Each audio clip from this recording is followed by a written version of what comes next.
अभी पिछले कुछ दिनों से नासिक टीसीएस को लेकर एक बड़ा विवाद पूरे देश में चर्चा का विषय बन गया है, जहां धर्म परिवर्तन को लेकर कुछ महिलाओं को, कुछ हिंदू कर्मचारी महिलाओं को निशाना बनाया गया, जिसमें 8 कुछ मुस्लिम युवक और एक महिला एचआर भी शामिल है।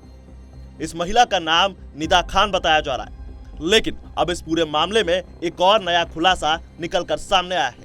आपको बता दें कि नासिक की टीसीएस बीपीओ में कर्मचारियों को हिंदू से मुस्लिम धर्म में परिवर्तन करने के लिए कोशिश और यौन उत्पीड़न के मामले ने अब एक नया मोड़ ले लिया है।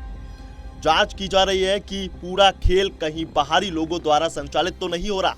अब इसकी तह तक जाने के लिए पुलिस ने अब तक गिरफ्तार सभी आरोपियों के बैंक खातों की जांच शुरू कर दी है, जिससे यह पता लगाया जा रहा है कि क्या इन कर्मचारियों को सिर्फ टीसीएस की सैलरी मिल रही थी या इसके अलावा भी कहीं और से पैसा आ रहा था। आपको बता दें कि पुलिस के मुताबिक गिरफ्तार किए गए आरोपियों के बैंक खातों का पूरा ब्यौरा बैंकों से मांगा गया है।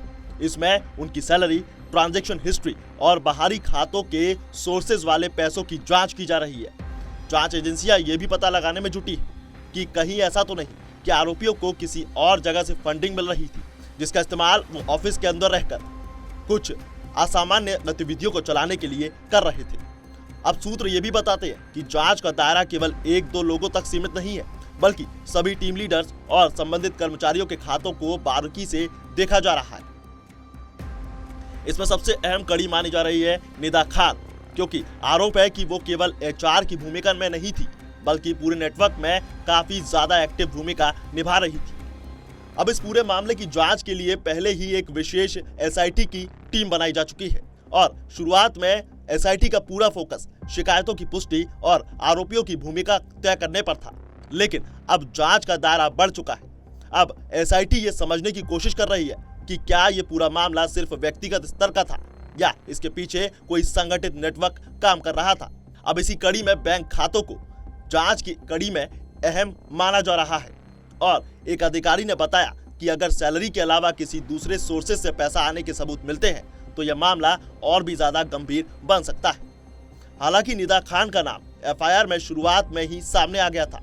आरोप है कि वो उन टीम लीडर्स का समर्थन करती थी जिन पर महिला कर्मचारियों के उत्पीड़न और धर्मांतरण के प्रयास के आरोप हैं। अब जब तक बैंक खातों की जांच शुरू हुई है तो उसकी भूमिका और भी ज्यादा अहम हो चुकी है। पुलिस के मुताबिक निदा खान अभी फरार है और उसकी तलाश जारी है। माना जा रहा है कि उसकी गिरफ्तारी के बाद कई सवालों के जवाब मिल सकते हैं। अब आपको बता दें कि इस पूरे रैकेट में, पूरे मामले में कितने लोग गिरफ्तार हैं और क्या क्या आरोप हैं। देखिए, अब तक पुलिस ने टाटा कंसल्टेंसी सर्विसेज के 7 कर्मचारियों को गिरफ्तार किया है।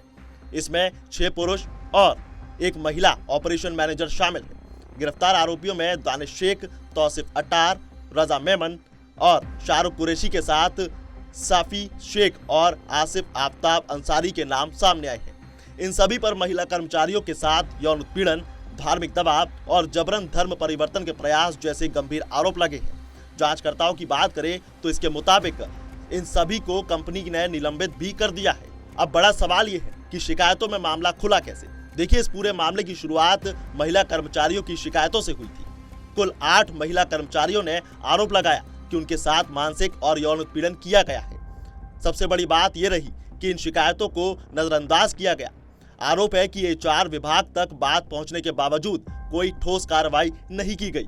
यहीं से एचआर की भूमिका पर बड़ा सवाल खड़ा हो गया। अब इस पूरे मामले में एचआर की भूमिका भी सवालों के घेरे में है। पुलिस आयुक्त संदीप कार्णिक के मुताबिक एक महिला अधिकारी ने पीड़िता को शिकायत दर्ज करने से मना कर दिया और कहा कि ऐसी बातें होती रहती है। आरोप है कि इस रवैये की वजह से कई मामलों में कार्रवाई नहीं हो सकी। जांच में यह भी सामने आया कि आरोपियों ने एक व्हाट्सएप ग्रुप बनाया हुआ था, जिसके जरिए कर्मचारियों के टारगेट सेट किए जा रहे थे। पीड़ितों का कहना है कि इस ग्रुप में वो निदा खान शामिल थी। एफआईआर के मुताबिक कुछ मामलों में कर्मचारियों को जबरन नमाज पढ़ने, मांसाहारी भोजन और धार्मिक प्रतीकों को अपनाने के लिए दबाव डाला गया। एक पीड़ित ने बताया कि उसे टोपी पहनाकर नमाज पढ़ाई गई और उसकी फोटो भी ली गई। महिला कर्मचारियों के साथ यौन उत्पीड़न के कई गंभीर आरोप सामने आए हैं। इसमें छेड़छाड़, अश्लील टिप्पणियां, जबरन नजदीकी बनाने की कोशिश भी की गई और पर्सनल लाइफ पर टिप्पणियां की गई। कुछ मामलों में शादी का झांसा देकर संबंध बनाने के आरोप भी लगे हैं। अब मामले के सामने आने के बाद टीसीएस ने साफ कहा है कि कंपनी किसी भी प्रकार के उत्पीड़न और जबरदस्ती के प्रति जीरो टॉलरेंस नीति अपनाती है। कंपनी ने आरोपियों के निलंबन की पुष्टि की है और कहा है कि मामले की आंतरिक जांच चल रही है। टाटा सन्स के चेयरमैन एन चंद्रशेखरन ने इस पूरे मामले को गंभीर और पीड़ादायक बताया है।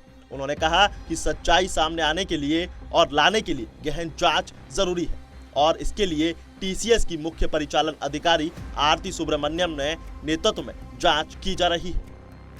बहरहाल अब ये देखना दिलचस्प होगा कि इस पूरे मामले को लेकर और कौन से नए बड़े खुलासे होना अभी बाकी है। आपको क्या लगता है, हमें जरूर बताएं और देखते रहिए पंजाब केसरी।